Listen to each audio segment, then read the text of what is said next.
చిత్తూరు జిల్లాకు చెందిన private travellers bus Araku నుంచి భద్రాచలం వెళ్తుండగా ప్రమాదానికి గురయ్యింది.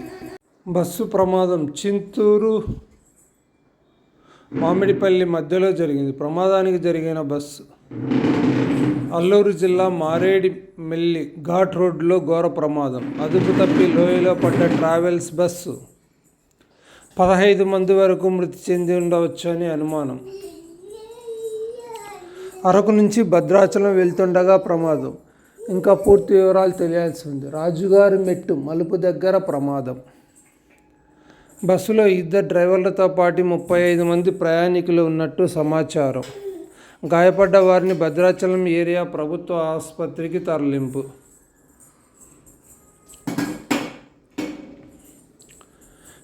బస్సు చింతూరు మారేడుమిల్లి మధ్య భారీగా నిలిచిపోయిన వాహనాలు. అల్లూరు జిల్లా మారేడుమిల్లి ఘాట్ రోడ్లో ఘోర రోడ్డు ప్రమాదం. అదుపు తప్పి లోయలో పడ్డ ప్రైవేట్ బస్.